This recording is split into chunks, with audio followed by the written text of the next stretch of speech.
it's really specific and interesting when you look at it. For years, the stuff Donald Trump has crusaded on that made the least sense when you looked at it through a normal political lens, for years, the stuff that has upset people the most in the moment and that has seemed most inexplicable in terms of where it came from, for years, the place where he has apparently learned those facts and found uncritical cheerleading political support for it, while the rest of the normal political world looked on baffled, was Breitbart.com.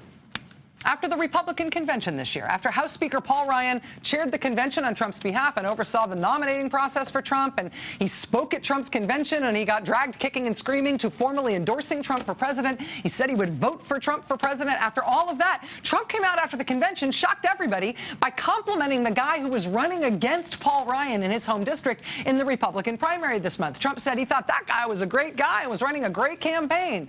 He said that he, Donald Trump, wasn't quite sure he'd be able to endorse Paul Ryan in that race. He had to think about it. That was weird.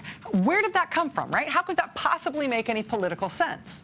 Well, at Breitbart.com, in that time period, this is what was going on. Speaker Ryan failing leadership test. Paul Ryan running scared in final days ahead of primary election. 11th hour, Paul Ryan scrambles to explain away trade policy effects on Wisconsin workers. Paul Ryan bows down to nationalist populism as his career flashes before his eyes. His career was not flashing before his eyes. The guy running against him didn't even get 20% of the vote. But there is this one fairly obscure and fairly particular fantasist corner of the conservative media that I think is a pretty good decoder ring for what is otherwise inexplicable about Donald Trump's political behavior. The stuff that he does that doesn't make sense even from a normal Republican perspective often does make sense if he's a person who was reading Breitbart at the time. Remember him fighting with the Fox News host who's named Megyn Kelly?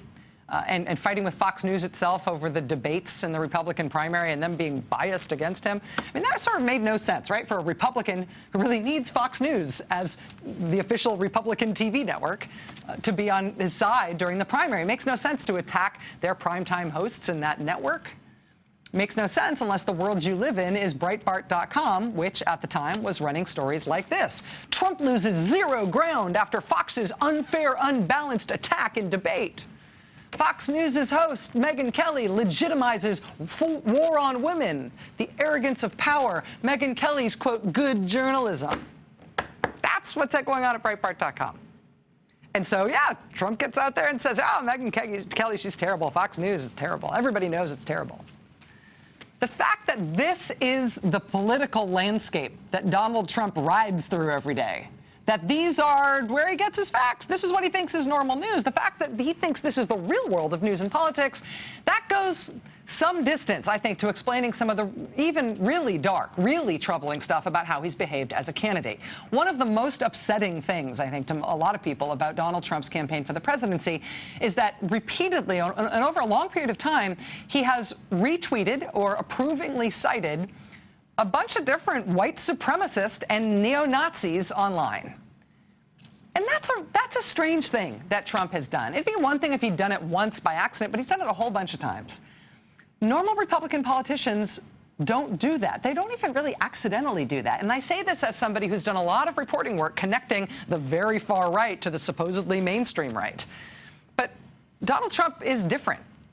He consistently seems to bump into white supremacists online, and he consistently seems to come across neo-Nazi stuff that he likes, and that when he sees it, he thinks it'll resonate with his followers. That's not normal Republican politician behavior. That is Donald Trump's repeated pattern. And that is not strange, given the landscape at Breitbart.com. Here are some of the lowlights of one of Breitbart.com's editors online. Famously, last month, their technology editor was banned for life from Twitter for leading a campaign of deliberately racist and sexist abuse targeted at the comedian Leslie Jones, one of the lead actors in the new Ghostbusters movie. It's a strange thing that a presidential candidate has white supremacist and neo-Nazi stuff resonate with them.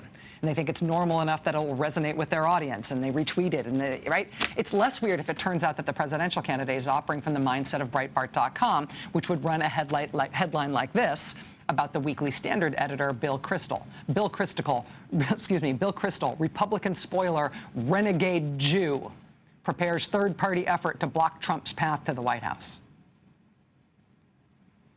So this campaign story operates at two levels.